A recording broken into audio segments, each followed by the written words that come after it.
Liverpool saat tanpa bola gunakan shape 4-2-4, fokus ke Foden pemain Man City yang berkali-kali mengikat Van Dijk keluar dari areanya. Mengapa hal tersebut terjadi? Sebab salah seorang pemain tengah Liverpool yaitu McAllister melakukan tracking ke posisi Kevin De Bruyne.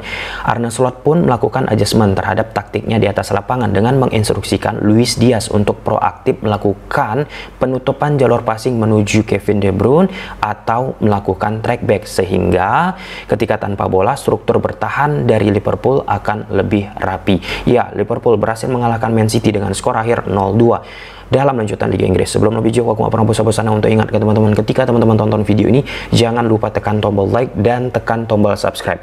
Karena aku mendapatkan data statistik, banyak yang nonton kanal YouTube Tommy Deski ternyata belum menekan tombol subscribe. Jadi aku harap kawan-kawan melakukannya. Kita langsung melihat susunan formasi. Di atas kertas, Man City bersama Pep Guardiola gunakan pola 1-4-1-4-1.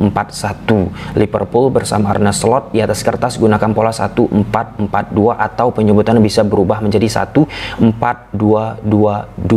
Ketika bertahan, Liverpool gunakan shape 4-2-4. Salah di sini, Szoboszlai, Jones, Luis Diaz. Di sektor tengah ada McAllister dan Gravenberch. Di belakang tentu Trent Arnold, Konate, Van Dijk, Robertson. Kemudian saat Man City melakukan penyerangan, Luis fullback kanan ini akan sebagai inverted fullback masuk ke tengah mendampingi Nico Gonzalez. Di belakang menyisakan Kusanov, Ake, dan Gvardiol ini pun ikut proaktif melakukan yang namanya attacking. Yap. Lalu Kevin De Bruyne akan bergerak di koridor half space. Selanjutnya Marmoush di koridor half space sebelah kiri, dan Doku menjaga kelebaran maksimal kiri yang dimiliki oleh Man City. Savinho berada di sektor kanan yang dimiliki oleh Man City. Nah, pendekatan yang dilakukan oleh Arne Slot ketika bertahan, adjustmentnya pertama menutup Kevin De Bruyne dengan menginstruksikan McAllister melakukan tracking seperti ini.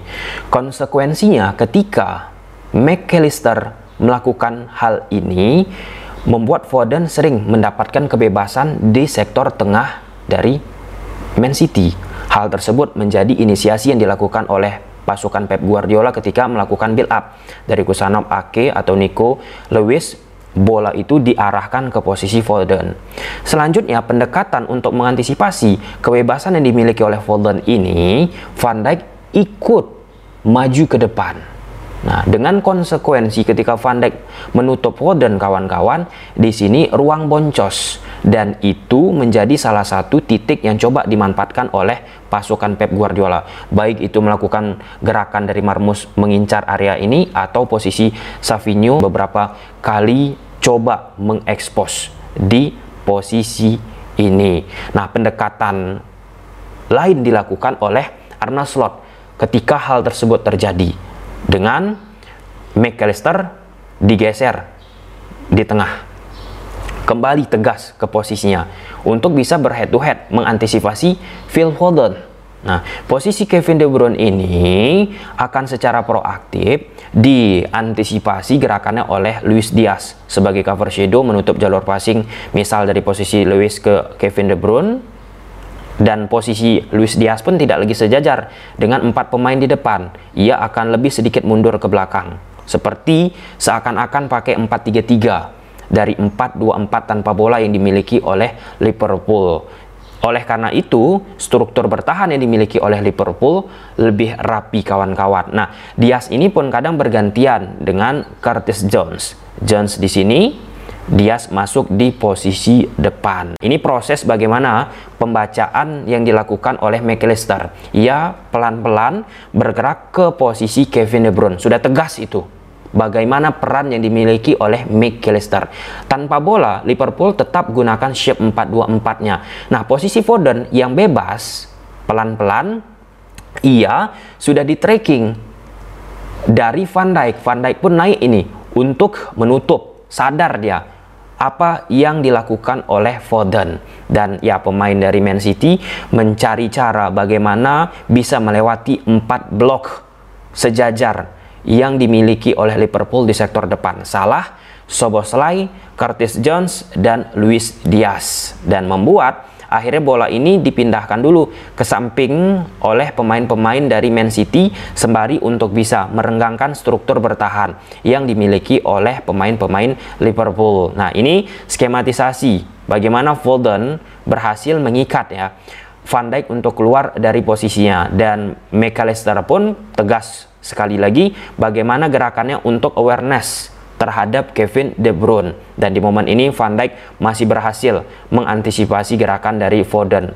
Nah, tadi sudah kita katakan ketika Van Dijk keluar dari posisinya maka akan memunculkan ruang tersebutlah pemain-pemain City diharapkan bisa memanfaatkannya seperti Marmos ataupun Savinho. Tapi apa daya, ketika perubahan belum dilakukan oleh Arne Slot kawan-kawan untuk menyeimbangkan struktur pertahanannya, di situ tidak berhasil dimanfaatkan oleh pasukan Pep Guardiola. Ini momen ketika Foden turun ke sektor tengah mendekati posisi Nico ataupun Lewis, ia mendapatkan ruang. Nah, McAllister posisinya tidak mengantisipasi gerakan Foden, ia lebih awareness terhadap ke posisi dari Kevin De Bruyne. Van Dijk pun ragu-ragu pada momen ini untuk naik atau tetap stay di posisinya karena akan memunculkan konsekuensi yang banyak terhadap lini pertahanan dari Liverpool. Nah, pada akhirnya Aki memberikan bola tersebut ke Foden, kemudian Foden langsung mencoba memberikan bola tersebut ke belakang garis pertahanan Liverpool. Lalu ketika Foden sadar mendapatkan ruang saat bergerak mendekat ke posisi Nico dan Lewis pada fase build up yang dilakukan oleh Man City, memaksa akhirnya Van Dijk pun untuk ikut masuk ke tengah. Seolah-olah Van Dijk ini sebagai defensive midfielder, membuat struktur pertahanan 4 pemain di belakang oleh Liverpool tidak simetris. McAllister sekali lagi positioningnya lebih aktif untuk mengantisipasi gerakan yang dimiliki oleh Kevin De Bruyne. Momen build up yang dilakukan oleh Man City ini ujungnya kawan-kawan menghasilkan sebuah peluang yang mengeksploitasi posisi yang ditinggalkan oleh Van Dijk. Bola ini dipindahkan terlebih dahulu ke sektor kelebaran dari Man City. Kemudian Kevin De Bruyne menjemput bola dan Kevin De Bruyne memberikan bola panjang langsung ke posisi Savinho yang coba mengeksploitasi ruang yang ditinggalkan oleh Van Dijk karena Van Dijk masih berada di posisinya Foden kawan-kawan. Savinho berhasil mendapatkan bola. Kemudian di sini muncul situasi 3 versus 2. Marmos, Foden, Savinho menghadapi 2 pemain Liverpool di belakang. Tapi di momen puncak ini pemain Man City tidak berhasil memanfaatkan untuk menjadi sebuah gol. Nah, Liverpool pun secara pendekatan kawan-kawan pada fase build up, mereka melakukan bentuk kotak di sektor tengah, yaitu Gravenberch, McAllister, Szoboszlai, dan Curtis Jones. Ketika tanpa bola, Man City gunakan shape 4-1-4-1. Lalu shape kotak yang dibentuk oleh Liverpool ini secara koheren mereka jaga kawan-kawan. Pada akhirnya mereka pun berhasil nanti menciptakan sebuah ledakan dari shape kotak ini pada fase attacking. Dan proses gol yang pertama didapatkan oleh Liverpool ini berasal dari situasi set piece alias corner kick. Konate dan Van Dijk memiliki peran bagaimana mengikat pemain-pemain dari Man City yang menjaganya dengan mendorong masuk lebih ke dalam ke kotak kecil penalti. Efeknya membuat Salah akan mendapatkan space ataupun ruang. Nah, di sini pemain Liverpool yang berada di tiang dekat kawan-kawan mencoba memunculkan opsi passing dari upaya yang dilakukan McAllister. Dan ya, ketika Konate dan Van Dijk sudah berhasil mengikat pemain Man City semakin ke dalam, memunculkan ruang terhadap Salah dan terciptalah sebuah gol. Prosesi gol yang didapatkan Liverpool di pertama itu mengingatkan aku seperti apa yang dilakukan oleh Bournemouth, salah satu kontestan di Liga Inggris. Mereka banyak menciptakan varian-varian corner kick dan salah satunya seperti yang dilakukan oleh Liverpool. Tapi aku pun nggak bisa mengesampingkan salah satu staf yang dimiliki oleh Arne Slot. Siapa dia? Aaron Briggs. Aaron Briggs ini merupakan individual coach yang direkrut oleh Liverpool. Ia mantan analis dari Wolfsburg, kemudian pernah bertugas di Man City juga.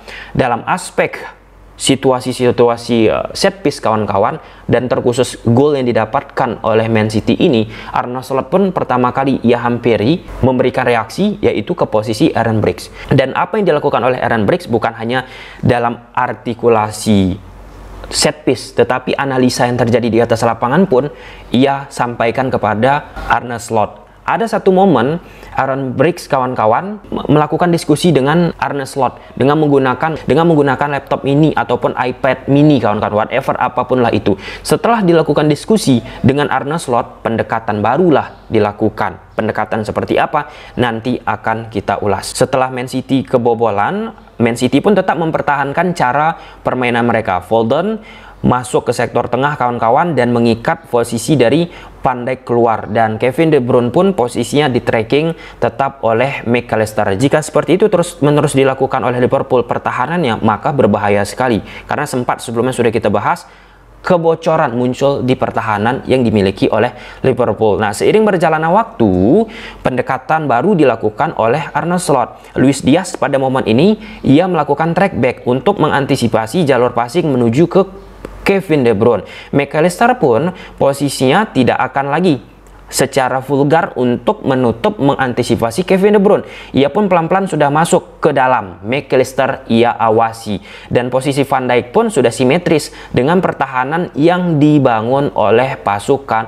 Arne Slot, dan membuat Man City pun semakin sulit untuk membongkar pertahanan dari Liverpool. Nah, ini momen adjustment yang sangat amat tegas yang dilakukan oleh Arne Slot. 4-2-4 atau bisa bertransformasi menjadi 4-3-3. Luis Diaz proaktif untuk melakukan tracking dan menutup jalur passing Kevin De Bruyne, dan di situ juga posisi dari Luis Diaz ini kawan-kawan siap juga di cover oleh Van Dijk jika bola tersebut menuju Kevin De Bruyne. McAllister tugasnya sudah tegas untuk menutup yang namanya Phil Foden, dan serangan yang dilakukan oleh Man City lagi dan lagi sulit untuk masuk ke pertahanan dari Liverpool. Dan ini proses gol yang kedua yang dimiliki oleh Liverpool, di mana proses ini memiliki andil besar dari shape kotak yang sudah sejak awal dimainkan oleh Arne Slot. Kotak di tengah siapa aja? Gravenberch, McAllister, Szoboszlai, dan Jones. Dengan shape kotak ini memunculkan overload di posisi Gvardiol. Di situ ada Szoboszlai, Salah 2 versus 1, membuat koordinasi pertahanan dari Man City tidak prima. Dan ketika tanpa bola, Man City pun pressing mereka tidak begitu intens dan memberikan keuntungan bagi Trent Arnold untuk memberikan bypass, dan ujungnya menciptakan sebuah gol bagi Szoboszlai. Dan di babak kedua pun ada proses gol yang sebenarnya dimiliki oleh Liverpool, tapi berada dalam posisi offside. Ini pun memiliki andil karena lini tengah yang kotak dimiliki oleh Liverpool. Dan di sini bola diarahkan ke Szoboszlai yang bergerak di ruang antar lini. Kombinasi dilakukan Szoboszlai dan Gravenberch membuat koordinasi yang tidak prima dari struktur pertahanan yang dimiliki oleh Man City. Lagi-lagi pada momen prosesi gol offside yang dimiliki oleh Liverpool, penekanan yang dilakukan oleh pemain Man City sangat amat minimalis. Dan ya, kesimpulannya kawan-kawan, di babak pertama Liverpool adjustment permainan sangat amat luar biasa. Mahal sekali pembacaan yang dilakukan oleh Arne Slot. Kemudian kedua, Man City tetap dengan penekanan yang tidak begitu kuat pada fase build up yang dilakukan oleh Liverpool, sehingga Liverpool diberi kebebasan. Ketiga, Liverpool dengan nyaman mengatur tempo, tahu kapan harus melambatkan, tahu kapan harus meningkatkan. Dan yang keempat, dengan shape kotak yang dibentuk oleh Liverpool di sektor tengah, itu menciptakan misorganisasi dari pertahanan yang dibangun oleh Man City. Gimana menurut teman-teman? Silahkan tulis di kolom komentar. Bye.